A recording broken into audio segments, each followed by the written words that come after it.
Now, Meta just did something huge. They released their own design system. And this isn't just any design system, because it has two things you won't find in anything else. The first is that this is Meta's own system, the exact one their engineers have built and refined over 8 years and still run across their apps, so it comes already proven at scale instead of being some fresh experiment. The second is the bigger one. It's the first design system actually built for AI agents to read and build with, not just for humans. Everything about it is set up so an agent can understand the whole system and use it directly instead of guessing its way through like it usually does. Now, if you don't know us, we're a software company, and this is our channel AI Labs, where we show you how to optimize processes with AI, just like how we've optimized our own. And in this video, we're going to go over Meta's new release in detail, how it actually is agents first, and the skill we built to get far more out of it than it gives you on its own.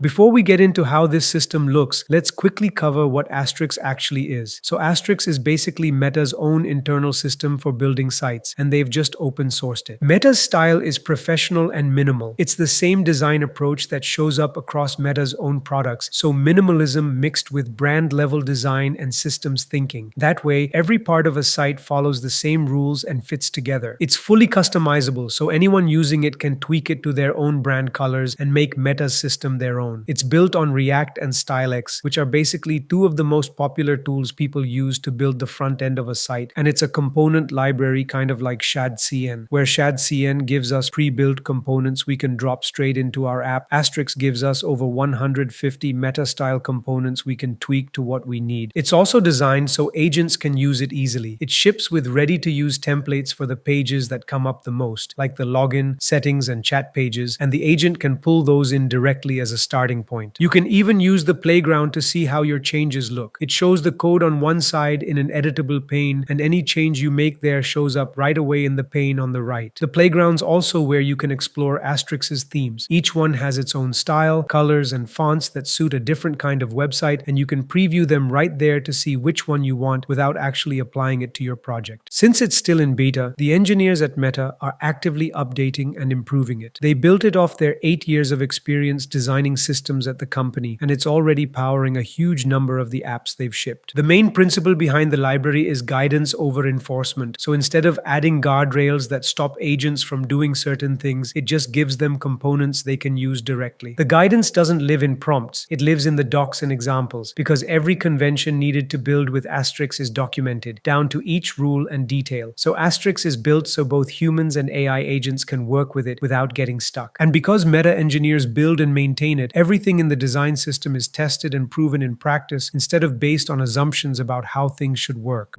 Now that we know what Astryx is, the next step is getting it into a project. The install's pretty straightforward. You'll find the steps on GitHub where you copy the install command for the package manager you're using. A package manager is basically the tool that installs and manages your project's code libraries. We were building our project with npm, so we copied that command, opened our project folder, and pasted it in. Once that command ran, it installed both the core and the theme of Astryx. You can swap this theme for any of the ones we saw earlier, and since we liked the neutral theme for what we were building, that's the one we installed. Aside from the theme, the command also installs the CLI and adds Astryx as a project dependency, so the library's components can be used in the app. The CLI acts as a bridge between the agent and Astryx, and it lets the agent access and download the components it needs to build the site. Astryx also has an MCP, but the CLI is the better option because it only loads what it needs bit by bit and doesn't fill up the context window. There's one more thing you need to run if you're building with agents, the way we always do with Claude code, and that's the Astryx init command. What this init command does is get the project ready for AI coding agents to use. When you run it, it'll ask you a few questions, and it'll also ask whether you want a template. But if you're building on Next.js like us, there's one thing to watch out for. The template it installs lives in the Pages folder, while Next.js uses an app folder. All the new Next.js projects use the app folder for creating pages, which is called the app router. The Pages folder, on the other hand, means the older page router is being used. And the app folder and the Pages folder can't both exist in the same project. Having both will throw an error. So you need to move that template into the app folder or change the page name to app during installation, so this doesn't cause conflicts in future runs. The init command changes the claude.md and agent.md files, which are basically the guiding files for whatever agent you're using to build. It adds all the instructions that help the agent know how to build with the Astryx CLI, which commands to run to get components and what process to follow. With those instructions, the agent builds the app properly using the CLI underneath instead of guessing on its own or reaching for web search. And that matters because an agent working on its own doesn't quite get things right, as you might have experienced yourself. Astryx fixes this by keeping the agent grounded in documentation so it works from documented facts instead of guesses. Through the Claude.md file, the agent's prompted to look for those docs using the CLI. The same prompt goes into the agent.md file too, so even if you use some other agent instead of Claude, it still gets pointed to them. Even though we picked the blank template, its styles still fill up the globals.css file, which holds all the design and theme styles that apply across the whole website so they can be used anywhere. The page itself renders empty for now, just a blank page, but from here we can use those styles to build out our site. And if you're enjoying the video so far, subscribe to the channel and hit the hype button. This small gesture of support goes a long way for us.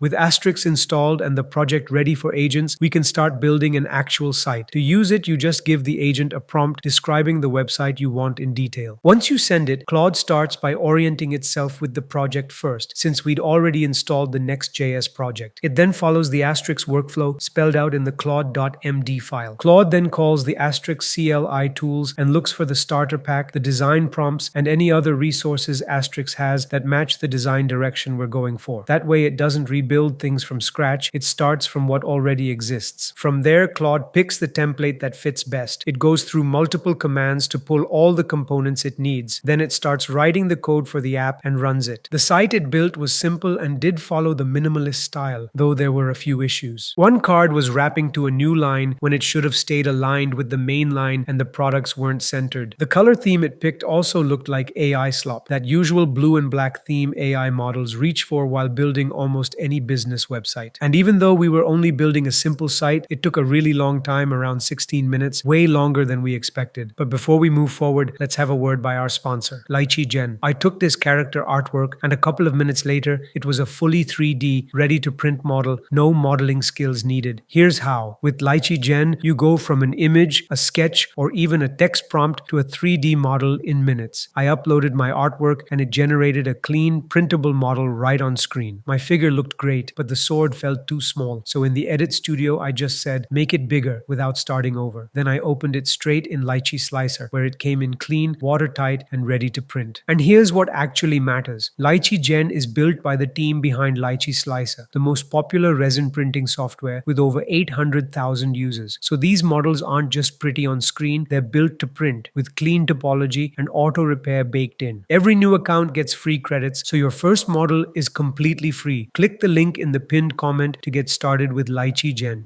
To fix that generated look, we first had to figure out exactly what was causing it. If you've watched our videos, you might remember the AI Labs design system we've talked about a lot before. For those who don't know, it's basically a collection of all the skills we use across the projects we build, whether internal or external. These skills have genuinely helped us. Inside those skills, there's an AI slop detector skill. Its main job is to run sites built by agents through a critical review session that finds all the patterns that count as AI slop. That way, the design we build doesn't look generated, it looks designed. The skill produces a report, but it doesn't fix the issues on its own, so we can iterate and fix them ourselves. It's constantly evolving and already catches a lot of known patterns, and if you tell it something still looks like AI slop, it adds that to its patterns too. So we pulled that skill and ran it against the website. It started auditing the landing page, ran the scanner, and found all the issues. It reported that while the visual design was clean, it looked like a textbook-generated SaaS landing page. The scan came back with 4 findings that made it look like an AI slop site, and the highest priority one was the overall look of the landing page. We then prompted it to run fixes for those issues. Once the skill ran the fixes, it changed the color palette from that typical AI slop one to something more minimal. It fixed all the reported findings and cut the cliched wording so the site actually looked designed instead of generated. The result was way better than the first version. The next step was getting Astryx to build an impressive site on its own instead of a basic one we had to fix afterward. To get more out of the library and fix all the issues we were running into earlier, we made a skill called Astryx Max. The way this skill works is, instead of following the generic layout we saw the library use, where it leans on bare templates and builds simple sites, the skill pushes Astryx to its highest limits. The most important thing it does is ground the model, basically keep it working from real facts instead of guesses. The way it does that is by running the Astryx manifest command, which creates a file that lists everything available. That makes the model aware of all the commands and flags flags it would otherwise miss simply because it didn't know they existed. With that manifest, the model doesn't have to guess. It knows what exists in the CLI and can fix the issues it runs into. The skill then follows the instructions in the Claude.md file and uses tools to actually see the design, checking things like clean grids and proper depth hierarchy, so those issues we hit don't happen again. It also has references across multiple areas, and it includes evals, basically automatic checks to spot and run tests for issues. To test the skill we'd built, we also installed the AI slop detector skill here, so the two could work together to generate a better site. That meant we wouldn't have to fix it later. Everything could be done in a single run. We called the skill and told it the site we wanted to build. Like we instructed, it ran the manifest command first and gathered all the content it needed. It then followed a workflow similar to the one it used before to build the site. After that, the skill started using a headless Chrome browser, basically a browser that runs without a window you can see, to check how the site looked. Working together with the AI slop detector skill, it repeatedly took screenshots, analyzed them, and fixed the issues it found. By the end, all the changes were in place across the site. Even though this took longer because it was reviewing and improving at the same time, the site that came out was significantly better. With this complementary skill, there were still a few issues, but we were able to fix them pretty effectively. The site was far better than Astryx working on its own. Now, the skill we just built, along with the AI Labs design system, can be found in AI Labs Pro, which is our community. That's where you'll get all the resources, the starter packs, and more, along with a place to interact with a bunch of like-minded people, including our team. So if you found value in what we do and want to support the channel, this is the best way to do it. The link's in the description. That brings us to the end of this video. If you'd like to support the channel and help us keep making videos like this, you can do so by using the super thanks button below. As always, thank you for watching, and I'll see you in the next one.